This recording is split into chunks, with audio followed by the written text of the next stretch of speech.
Baik, tadi kita sudah membahas tentang berbagai hal yang dapat mengganggu ataupun merusak sistem komputer. Berikutnya kita akan coba bahas tentang tindakan yang dapat dilakukan untuk melindungi komputer. Jadi tindakan atau prinsip untuk memastikan keamanan komputer ini dapat dilakukan dengan beberapa cara. Yang pertama ada restricting access atau membatasi akses. Jadi kita bisa membatasi akses terhadap data kita ataupun terhadap sistem yang kita gunakan dengan kata sandi. Selain kata sandi, kita juga bisa menggunakan pemindai biometrik yang berupa sidik jari maupun iris.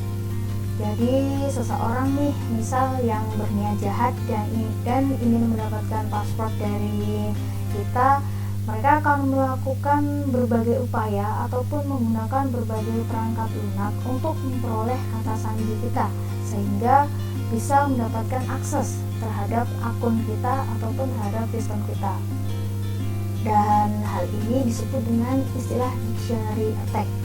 Jadi mereka memperoleh kata-kata, mencoba ribuan kata-kata umum secara berurutan dan terus-menerus sampai mereka bisa mendapatkan password untuk akses terhadap akun kita. Nah, inilah yang disebut dengan dictionary attack. Dan terdapat cara untuk melakukan atau mengotomatisasikan dari tugas keamanan.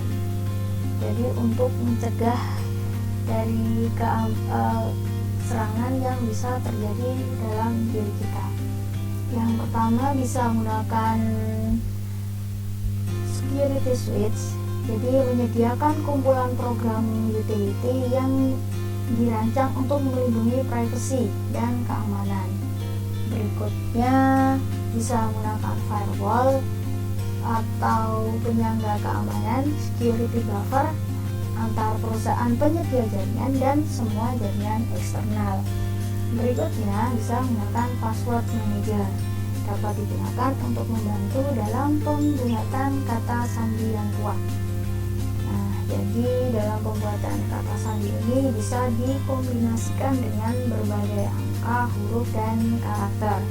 Dan usahakan untuk tidak menggunakan kata-kata umum karena tadi terdapat serangan untuk mendapatkan password yang dikenal dengan istilah dictionary attack. Penyerang akan mencoba ribuan kata umum secara berurutan. Jadi untuk menghindari hal tersebut, kita bisa menggunakan password dengan berbagai kombinasi angka, huruf, dan karakter. Lalu berikutnya, usaha yang dapat dilakukan untuk melindungi komputer adalah encrypting data atau mengenkripsi data.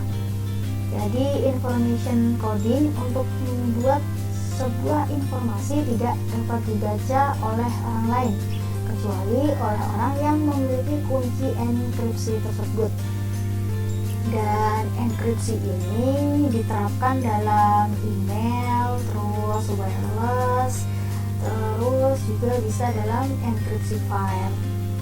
Yang berikutnya anticipating disasters atau mengantisipasi bencana. Jadi bencana ini bisa terjadi kapanpun dan kita tidak dapat bisa memperkirakannya. Yang bisa kita lakukan adalah mengantisipasinya. Dan tindakan yang dapat kita lakukan untuk mengantisipasi bencana ini bisa dari beberapa hal. Hal yang pertama dari segi keamanan fisiknya. Kita memastikan dari keamanan fisiknya, keamanan infrastrukturnya, melindungi perangkat kerasnya. Kemudian bagian kedua dari segi keamanan datanya, melindungi perangkat lunak dan data dari gangguan. Bisa melakukan backup secara rutin. Yang ketiga, membuat rencana pemulihan bencana atau disaster recovery plan. Jadi ada prosedur-prosedur yang harus dilakukan jika terjadi bencana supaya dapat tetap beroperasi dan dapat pulih secara lebih cepat. Berikutnya ada preventing data loss, yaitu mencegah kehilangan data. Dan dari kehilangan data, dari mencegah kehilangan data inilah tindakan yang bisa dilakukan adalah membuat backup secara rutin.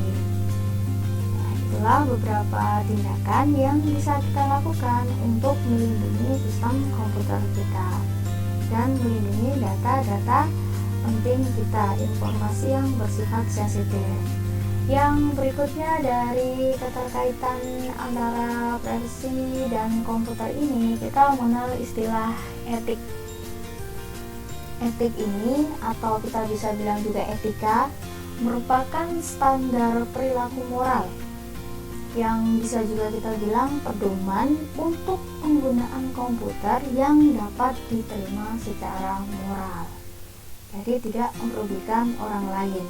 Dan contoh dari etik ini, yang pertama ada copyright.